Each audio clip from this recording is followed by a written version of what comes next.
Welcome to AB tutorial. ఈరోజు మనకు ఇక్కడ వచ్చేప్పటికి ఆంధ్రప్రదేశ్ రాష్ట్ర ప్రభుత్వానికి సంబంధించి నిరుద్యోగులకు షాక్ అంటూ ఇక్కడ ప్రధానంగా ఒక ఆర్టికల్ రావడం జరిగింది. ఇది ఎస్సీ ఎస్టీలకు వయో పరిమితికి సంబంధించినది, రిజర్వేషన్కి. మా పరిస్థితి ఏంటని ఓసీ అంటే జనరల్ అభ్యర్థులు, బీసీ, ఈబీసీల ఆందోళన అంటూ కూడా ఇక్కడ రావడం జరిగింది. ఓబీసీలకు 47 ఏళ్లకు మించాల్సిందే. అప్పుడు బీసీలు, ఎస్సీ, ఎస్టీలకు 5 ఏళ్ళు ఆటోమేటిక్గా పెరుగుతాయి. 49 సంవత్సరాలు పోలీస్ శాఖలకు తీసుకున్నారు. గ్రూప్స్ ఉద్యోగాల్లోనూ అభ్యంతరం ఏంటి?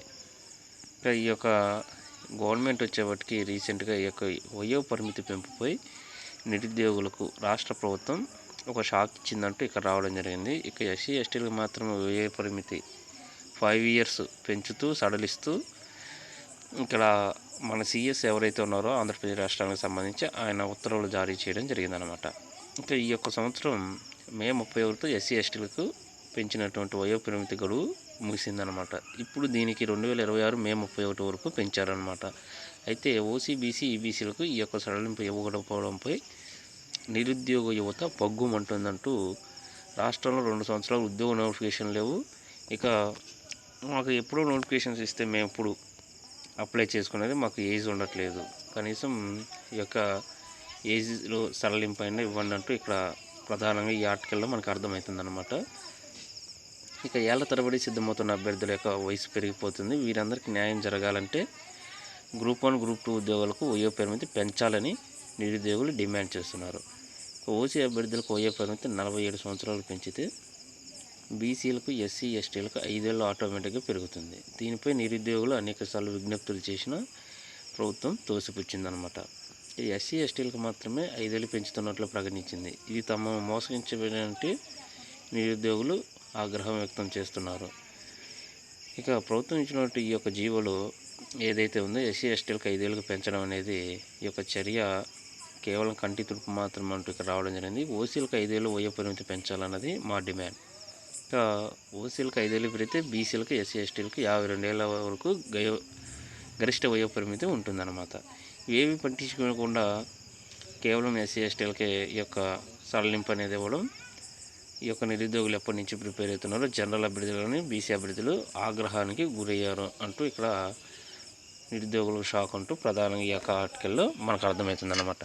నెక్స్ట్ అదేవిధంగా ఉపాధ్యాయ సమస్యలను పరిష్కరించండి, సీఎం జగన్కు పిఆర్టీయూ విజ్ఞప్తి అంటూ ఇక్కడ రావడం జరిగింది. ఇక రాష్ట్రంలో ఎవరైతే టీచర్స్ జాబ్ చేస్తున్నారో వారి యొక్క సమస్యలను పరిష్కరించడం కోసం ప్రోగ్రెసివ్ రికగ్నైజ్డ్ టీచర్స్ యూనివర్సిటీ, దీనికి సంబంధించి ఒక చైర్మన్ ఉంటారు. ఆయన వచ్చేప్పటికి రాష్ట్ర సీఎం గారికి ఒక లేఖ అనేది ఇవ్వడం జరిగిందనమాట.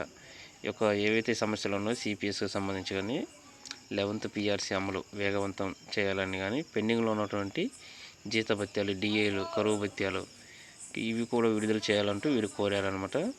అదేవిధంగా ప్రతి ఫౌండేషన్ పాఠశాలకు పిఎస్హెచ్ఎం పోస్ట్ మంజూరు చేయాలని, ఉన్నత పాఠశాల ఉపాధ్యాయులకు పదోన్నతులు, ప్రమోషన్స్ చేపట్టాలని కూడా ఉమ్మడి సర్వీస్ రూల్స్ సమస్యలను పరిష్కరించి ఖాళీగా ఉన్న MEO, DyEO, diet, CTE, SCC, ERT అధ్యాపక పోస్టుల భర్తీ చేయాలని కోరారనమాట. ఇక పాఠశాలలో బోధనకు ఆటంకంగా ఉన్నటువంటి యాప్లను తగ్గించాలని, స్కావెంజర్లకు విద్యార్థుల సంఖ్యకు అనుగుణంగా వేతనాలు చెల్లించాలని విజ్ఞప్తి చేశారు. అదేవిధంగా ఇంకా రిమైనింగ్ ఏవైతే సమస్యలు ఉన్నాయో అవన్నీ కూడా ఈ యొక్క లేఖలో రాసి సీఎం గారికి అందించడం జరిగిందంటూ ఇక్కడ రావడం జరిగింది. ఇక నెక్స్ట్ ఇక్కడ మనకు వచ్చేప్పటికి అవుట్సోర్సింగ్ ఉద్యోగులను కార్పొరేషన్ చేర్చాలంటూ ఇక్కడ లేఖ రాయడం జరిగింది సిపిఎం అభ్యర్థులు.